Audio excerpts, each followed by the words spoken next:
gustaría comenzar esto con la lectura de un texto bastante ajeno a ese. O sea, aquí vemos presente el distanciamiento que opera o el montaje que hago en los textos, pero que sí se relaciona mucho con el asunto, porque es uno de los cantos del estrecho dudoso del poeta nicaragüense Ernesto Cardenal, que está dedicado precisamente a Bernal Díaz del Castillo, que está hecho a partir de las crónicas, todo él, ¿no?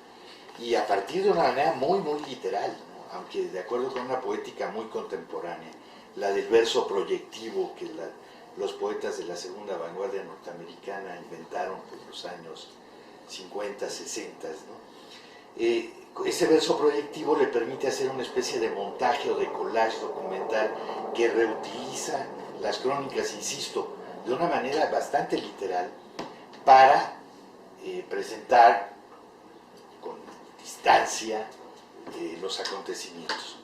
Y en particular ese pasaje dedicado yo diría, a la escena de escritura de la historia verdadera de Bernal Díaz del Castillo.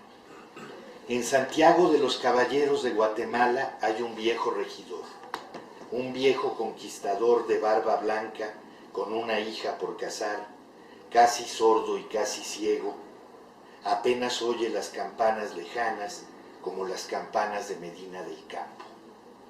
Es impresionante la condensación que se logra en estos versos, porque nos habla de todo el libro en realidad, y la vida entera también de Bernal, porque Medina del Campo es aquel lugar del cual había sido regidor su padre.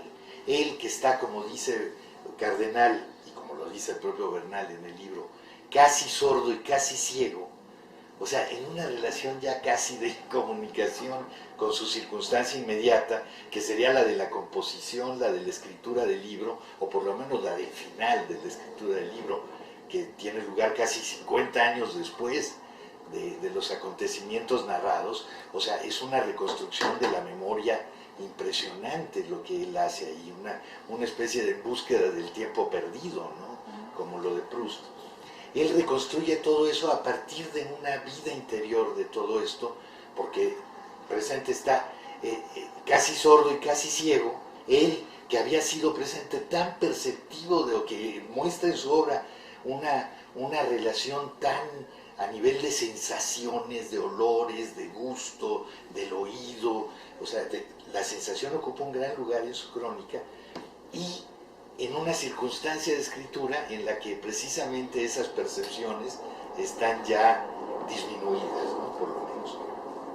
Y lo que oye allá, esto lo dice Cardenal, son las campanas de Medina del Campo, ¿no? O sea, unas campanas muy remotas en el tiempo y en el espacio.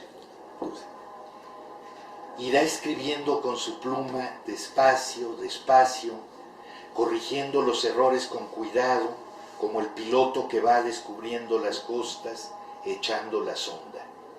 Una metáfora de la escritura que él usa en el libro, Bernal. Para mí la obra de Bernal es una obra poética en realidad, por lo menos en lugares muy importantes de ella, y tiene una composición que indica esto. Ya es tarde, el cuarto se está oscureciendo. Las campanas de Santiago de los Caballeros de Guatemala, el lugar donde está en este momento, suenan lejanas, lejanas, como las campanas de Medina del Campo. Lejanas, lejanas, como las campanas. Ahí mismo en los sonidos del verso está el sonido de las campanas. En fin, dice más tarde, de 550 que pasaron con Cortés, no quedan vivos más que 5 en toda la Nueva España, y sus sepulcros son los vientres de los indios, que comieron sus piernas y sus muslos y sus brazos, y lo demás fue echado a los tigres y a las sierpes y halcones que tenían enjaulados.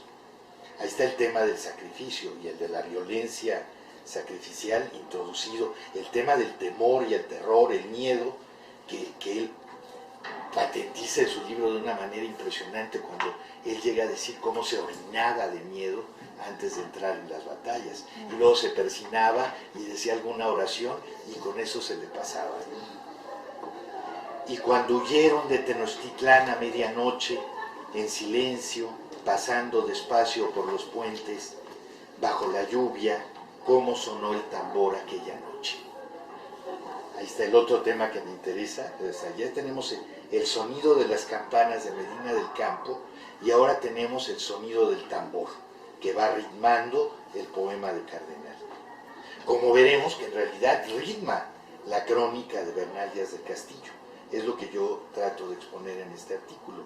Como esa crónica no solo es poética, sino musical, está ritmada, tiene un leitmotiv en el sonido de ese terrible tambor. De pronto en el silencio el gran tambor empezó a sonar y la oscuridad se llenó de gritos y de flechas y la laguna de canoas. No había luna y no veían a los que disparaban desde las azoteas y desde el agua. Otro fragmento. Lo habían ya 2 veces llevado a sacrificar y antes de entrar en batalla se le ponía una como grima y tristeza en el corazón y le temblaba el corazón porque temía la muerte. Frase que aparece 2 veces en el poema. Temía la muerte. Bueno, en fin, extraigo pues del poema de Cardenal, de esa escena de escritura, con esa distancia y esa memoria implícitas, con esa densidad, diría yo, de silencio, de memoria, de olvido, que está ahí configurando la escritura, saco estos elementos sonoros, ¿no?, que ya les mencioné. Y los voy siguiendo, digo, aquí les doy una muestra, ¿no?, como es una muestra también la que hago en el texto, de esos sonidos, ¿no? Hay una escena en el libro que recordarán muy impresionante, que es el recorrido por el mercado, que es, ¿verdad? O sea, y este tema de las sensaciones ahí llega a lo máximo. Hay toda clase de olores, algunos asquerosos, ¿no? Por ejemplo, son cosas que difícilmente iban a aparecer en una crónica en cualquier tiempo. Después de ese recorrido por el mercado hay un ascenso casi cinematográfico impresionante. Se oye, pero está envuelto en todas esas sensaciones de ruidos, de olores, de prueba las cosas, así que hay sabores también. Y insisto en que olores asquerosos, de repente pone toda la sección donde está la mierda vendiéndose, que se utiliza también para fines útiles, ¿no? Entonces, de pronto sube la pirámide, y desde el ascenso a la pirámide da una distancia a todo el sonido que asciende desde el mercado, que es ya un rumor lejano en ese momento, y desde ahí ve las calzadas que entran a México, y desde ahí ve el principio de su empresa y el final, porque ve las calzadas, la calzada por la que entró, la calzada por la que saldrá en un futuro en relación a este momento. O sea, es verdaderamente una condensación espaciotemporal la que logra en la cúspide de la pirámide, que solo un poeta puede conseguir. Pero además con este rumor, con este manejo del sonido tan elaborado, es una verdadera composición la que hace ahí. Entonces sube, y ahí además se enfrenta al corazón terrorífico de lo que va a enfrentar, porque ahí está el templo donde se realizan los sacrificios. Y entonces viene, describe la sangre y el hedor que hay en aquel templo. Y todo estaba lleno de sangre, así paredes como altar. Y era tanto el hedor que no veíamos la hora de salirnos fuera.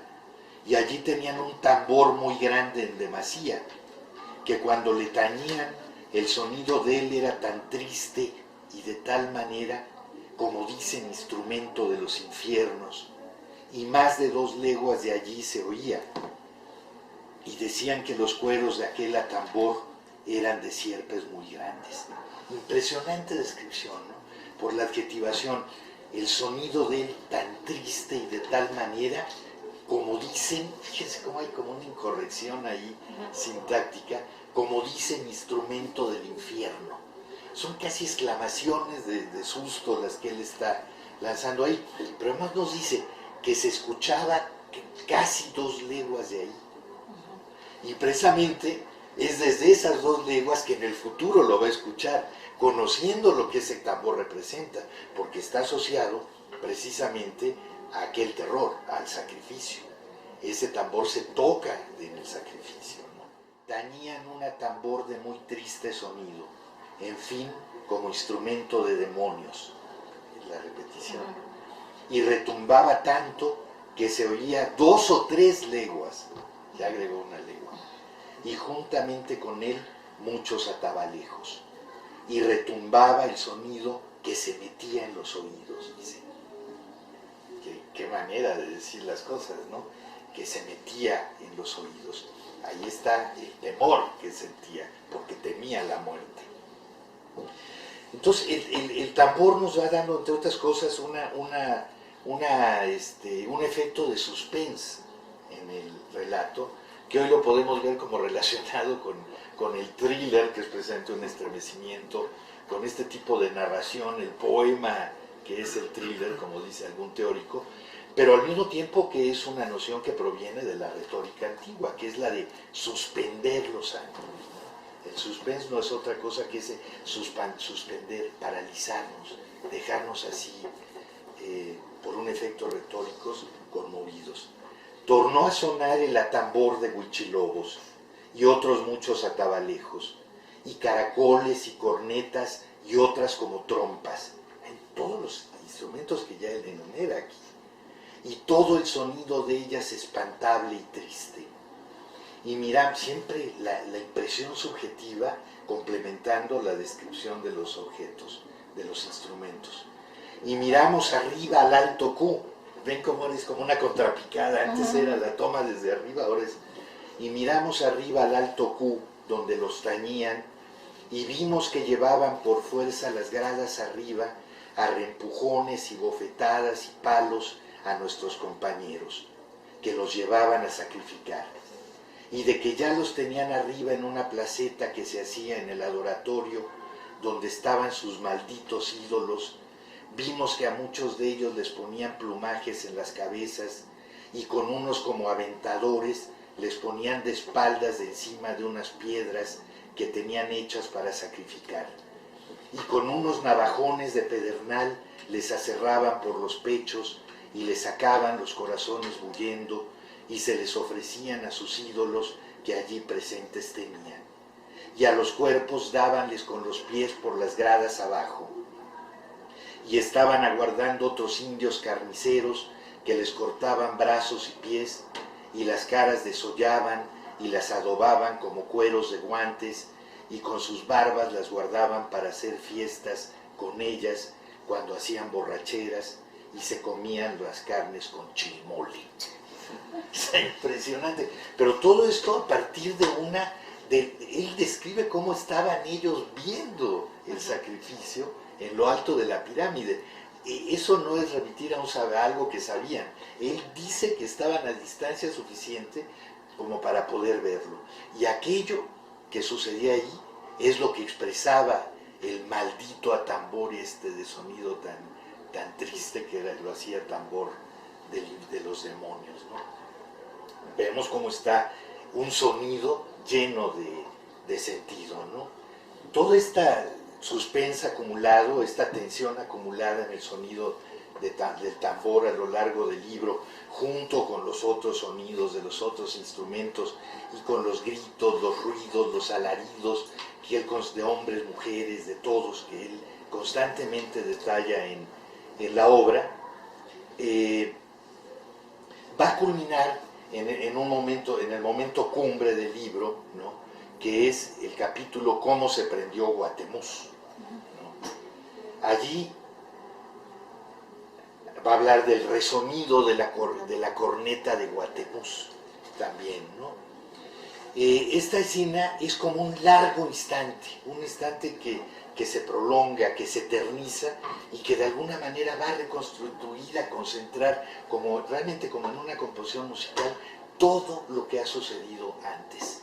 En ese momento se va a concentrar todo. Todo en un momento que está obviamente además claro, es el fin de la conquista, cuando se prende a Guatemuz, ¿no? Ahí termina todo, se puede decir, ¿no? Es el momento en que todo ese miedo, todo eso se concentra y termina. Y es un momento que está además ritualizado en la crónica por medio de una de unas frases que son estas. Prendióse Guatemuz y sus capitanes en 13 de agosto, a hora de vísperas.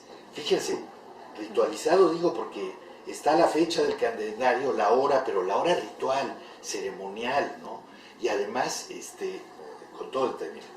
A hora de vísperas, día de Señor San Hipólito, año de 1521, gracias a nuestro Señor Jesucristo y a Nuestra Señora la Virgen Santa María, su bendita Madre. Amén.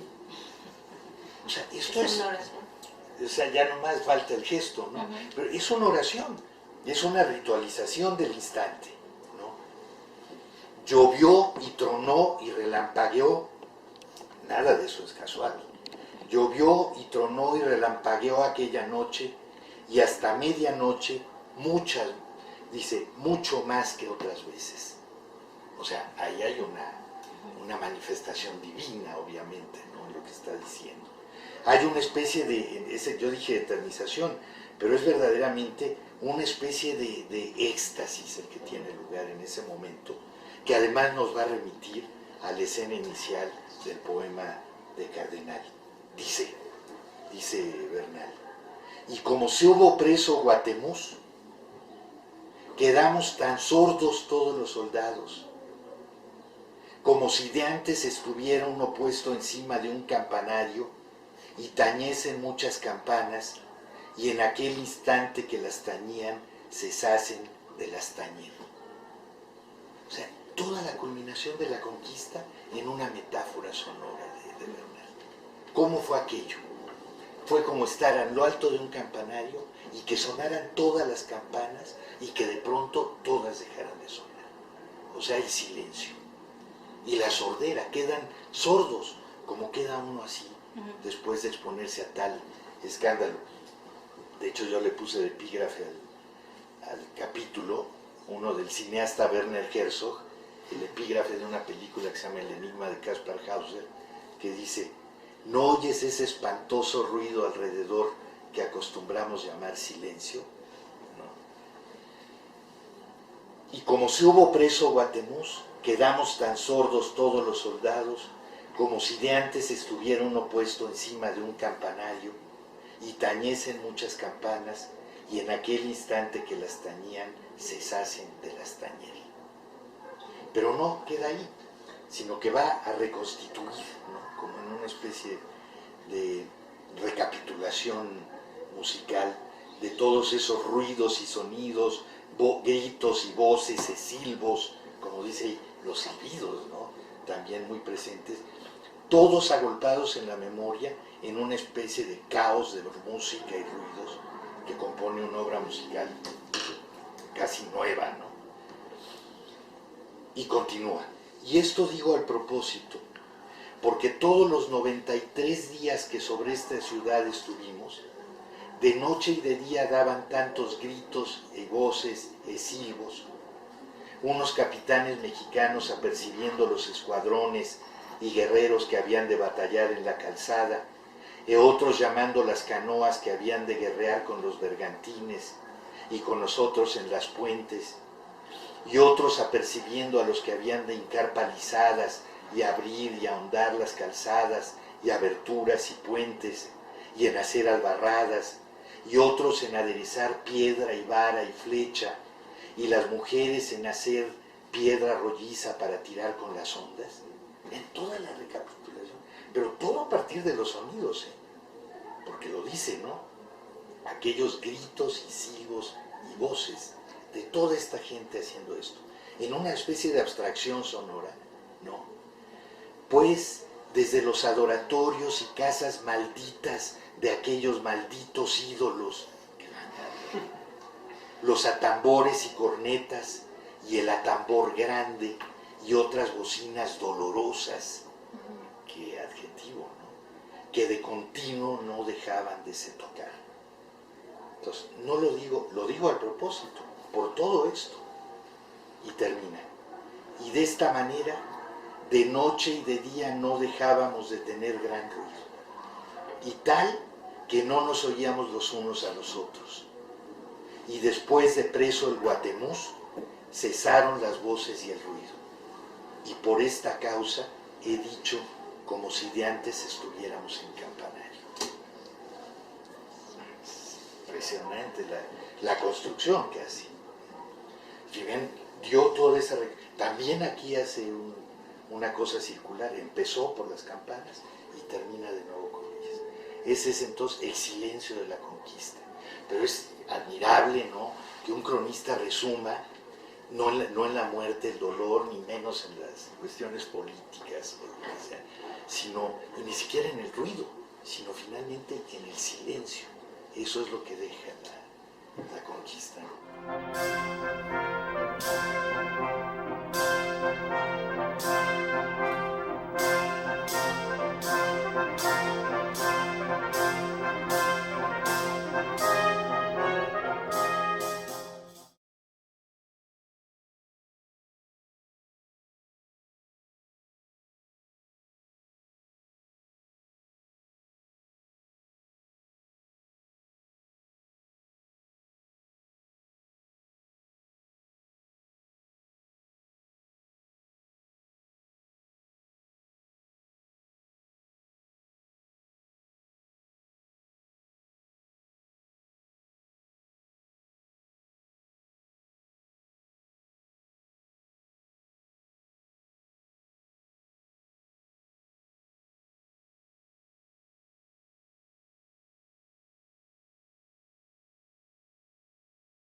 España existió durante siglos, hasta el siglo XX, una llamada así poesía de cordel y literatura de cordel, en la cual se especializaron los ciegos. Los ciegos eran los que vendían esto, muchas veces colgando estos materiales, en su mayoría ni siquiera eran libros, sino más bien pliegos sueltos, o sea, cuadernitos sin encuadernar, de 8 páginas, ¿no? Con un solo pliego, se podía doblar y hacer 8 páginas, pero también un pequeño libro con 4 pliegos, por ejemplo, ¿no? También de carácter efímero, es lo que se llama la literatura vulgar. Esta carecía de todo prestigio, no se conservó en la media de acá, en México prácticamente nada de esto existe. En España hay grandes colecciones de pliegos de cordel, ¿no? Que algunos se dedicaron a coleccionar porque era una literatura muy despreciada. De hecho, el principal, el libro que por primera vez hizo que se reconociera esta literatura, la existencia de ella, fue un gran libro de un antropólogo español que se llama Julio Caro Baroja, publicado me parece en 1967, o si no fue en 69, no, me confundo un poco, que se llama Ensayo sobre la literatura de cordel.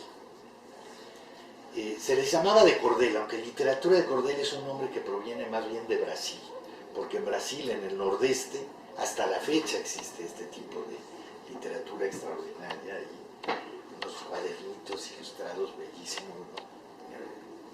Que será lo más parecido a cómics baratos, no como los nuevos. Y ese ensayo sobre la literatura de cordel fue el primero que se atrevió a decir, miren todo este material, siempre condenado a los infiernos de las bibliotecas, por supuesto, ¿no? En su mayoría compuesto por piezas religiosas y la otra mitad, digamos, por piezas criminales, ¿no? La mitad de carácter devoto extremo y la otra mitad también de carácter, en el fondo religioso, pero criminal. Muchas vidas de bandoleros, relaciones de ajusticiados, cosas como estas, muy truculentas, muy tremendistas, son los adjetivos que mejor le acomodan a esta literatura.